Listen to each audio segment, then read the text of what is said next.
21일 있을 한미 정상회담에 관해 미국 헤리티지 재단 에드윈 퓰러 회장의 인터뷰가 19일 목요일 일면 머릿 기사입니다. 헤리티지는 보수 성향의 싱크탱크지만 한미 관계에서는 친한의 입장으로 다양한 조언을 해왔는데요. 그는 첫 정상회담의 핵심으로 두 정상이 함께 종합적으로 조율된 대북 정책의 필요성을 선언해야 된다고 언급했습니다.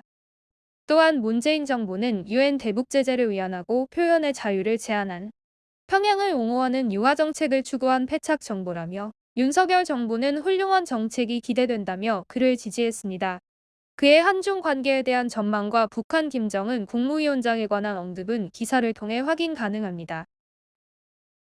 윤석열 대통령과 조 바이든 미국 대통령은 오는 21일 약 90분간 정상회담을 할 예정인데요. 김태효 국가안보실 1차장은 18일 브리핑에서 역대 한국 대통령 취임 이후 최단 기간에 개최되는 한미 정상회담이라며 바이든 대통령이 취임 이후 인도 태평양 지역의 첫 방문지로 한국을 선택했다는 상징성이 있다고 말했습니다. 김 차장은 양국의 가치동맹을 기반으로 이어진 군사동맹을 한미 FTA를 통해 경제동맹으로 확산시켰다며 이번 정상회담에서 기술동맹이 추가될 것으로 예상했습니다. 한미가 협력해 시장을 확대하면 일거리와 일자리가 커진다며 반도체와 관련해 그러한 논의가 구체화될 것이라고 밝혔습니다. 이 기사는 이면 기술 합작으로 이어집니다. 추 대학살, 반영 검사는 모두 좌천되었다는 기사가 이면 첫 번째 기사로 보도되었습니다.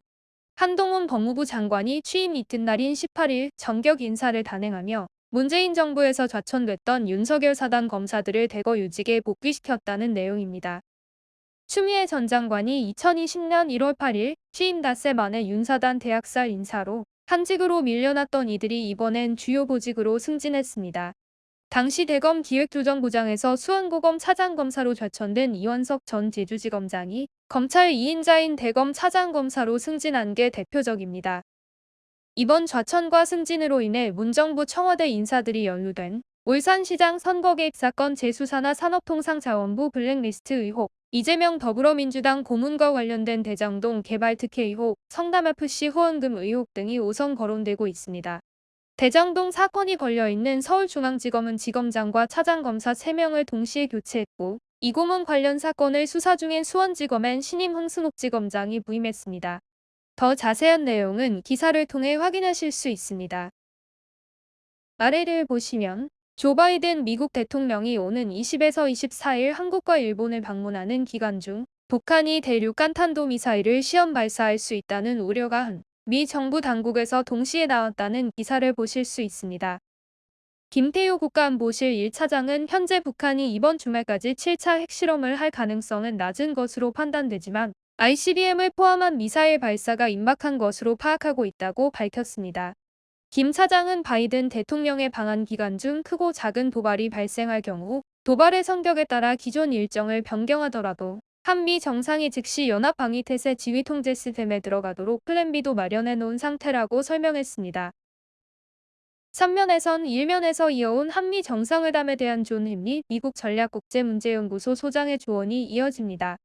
현재 워싱턴은 윤 대통령이 외교안보 정책과 관련해 표명한 어젠다와 그 기조들이 미국과 맞아떨어지기 때문에 윤석열 정부에 대해 상당한 편안함을 느낀다고 말했습니다. 서로에 대한 믿음이 커질 수 있도록 인간적인 교류를 통해 관계를 수립하는 것이 최우선 과제라고 덧붙였습니다. 미국엔 한국과 일본 모두 필요하다며 한일 간의 관계가 건설적이어야 하고 아시아의 평화와 번영을 위해 양국 모두가 더 큰 역할을 할 수 있도록 미국은 양국의 도전 과제를 도와줄 역할을 할 용의가 충분히 있다고 언급했습니다. 한편 스테이지 리딩 해조음이 오는 28일 막이 오릅니다. 코로나 블루로 인해 우울했던 한인사회에 힘을 더하고 즐거움을 선사하기 위해 주최자 포토맥 포럼과 주관자 윤동주 문학회가 힘을 합쳐 해조음이란 제목으로 워싱턴 한인 커뮤니티 센터에서 연극이 펼쳐질 예정입니다. 연극 해조음은 김기진 작가의 원작 중편 소설을 바탕으로 쓰며 이영묵 작가가 연극으로 재해석했습니다. 이영묵 작가는 지역 내 춤과 노래를 선보일 무대는 많지만 연극을 선보일 무대가 부족해 항상 아쉬웠다며 이번 행사에 기대를 더했습니다. 출연진들의 리딩 연습 사진을 기사 밑에서 확인하실 수 있습니다. 주미 대사관이 주최하는 멘토링 데이 행사가 오는 6월 2일 목요일 버지니아 알렉산드리아 소재 워싱턴 한인 커뮤니티 센터에서 개최됩니다. 오후 6시부터 7시까지 3명의 멘토들이 강연을 하고 7시부터 8시까지 공공, 기업, 학계 분야별 멘토링 세션이 있을 예정입니다. 참가 신청과 문의에 대한 내용은 기사에 자세히 나와 있습니다. 사면입니다. 흑인 인권운동단체인 흑인 목숨도 소중하다가 공동 설립자의 가족에게 불투명한 지출을 한 사실이 확인돼 논란이 일고 있습니다. 뉴욕타임즈에 따르면 이 단체 설립자인 패트리스 컬러스는 자신을 무보수 자원봉사자로 규정해 보수를 받지 않은 것으로 신고했지만 그녀의 남동생인 폴 컬러스에게 84만 달러를 지급한 사실이 확인되었습니다. 또한 래퍼인 데이먼 터너가 운영하는 회사에 100만 달러를 지급했다고 보도했습니다. 터너는 동성애자인 컬러스가 키우는 아들의 생물학적 아버지로 밝혀졌습니다. 미국의 연방준비제도의 비둘기파 인사인 찰스 에번스 시카고 연방준비은행 총재가 7월이나 9월까지는 기준금리 인상 속도를 줄일 필요가 있다고 주장했습니다. 그는 기준금리가 경기에 영향을 미치지 않는 중립 수준 이상으로 인상되어야 할 것 같다고 주장하면서도 그렇게까지 올리는 데 불안함을 느낀다고 밝혔습니다. 같은 날 제롬 파월 연준 의장은 물가 상승률이 분명하고 확실하게 내려가는 것을 볼 때까지 우리는 계속 금리 인상을 밀어붙일 것이라며 물가 상승률을 다시 낮출 수단과 의지를 모두 갖고 있다고 강조했습니다. 7일 월스트리트 저널에 따르면 미국 분유 시장 점유율 3위인 네슬레는 미국이 유제품 수입 규제를 완화한 지 하루 만인 이달 생산량과 미국 수출 물량을 동시에 늘리겠다고 밝혔습니다. 미국 분유 시장 점유율 2위인 영국의 레킷 벤키저도 생산을 늘리기 위해 일요일에도 쉬지 않고 공장을 매일 24시간 풀 가동 중이라고 밝혔습니다. 미국에선 최근 코로나19 사태로 인한 물류 대란으로 몇 달 새 분유 부족에 시달리고 있습니다.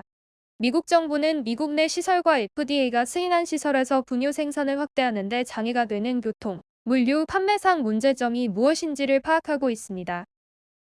조 바이든 대통령의 딸인 애슐리 바이든이 18일 코로나19 확진 판정을 받은 것으로 나타났습니다. 백악관은 애슐리가 바이든 대통령 부부와 밀접 접촉한 것으로 간주하진 않는다고 밝혔습니다. 한편 조 바이든 대통령은 18일 핀란드와 스웨덴이 북대서양조약기구 가입 신청서를 제출한 것에 대해 강력히 지지했습니다. 바이든 대통령은 두 나라는 오랫동안 미국의 충실한 파트너였다며 나토에 가입함으로써 안보협력을 추가로 강화하고 대서양을 아우르는 전체 동맹에 혜택을 줄 것이라고 강조했습니다. 워싱턴 지역 공항 이용객이 빠른 속도로 늘어나고 있어 화제입니다. 지난 4월 레이건 공항을 포함한 DC의 공항 이용객은 팬데믹 이전인 2019년 4월 대비 11.4%나 미달했다고 밝혀졌습니다. 전문가들은 올여름을 기점으로 덜레스 공항과 레이건 공항 이용객이 팬데믹 이전 수준을 회복할 것으로 예상하고 있습니다. 한편 메릴랜드 의회가 지난 회기 성사시킨 이지패스 벌금 임시 환급 법률에 의해 지난 팬데믹 초기 이후 이지패스 벌금을 무효화하고 이미 벌금을 납부한 경우 환급하고 있습니다. 메릴랜드는 팬데믹 직전부터 톨로드의 톨부스 요금 징수 방식에서 무인 시스템으로 변경 운영하고 있으나 이 정책에 대한 홍보가 제대로 이뤄지지 않고 벌과금이 쌓인 문제를 해결하기 위해 벌과금을 모두 무효시킨 것으로 나타났습니다.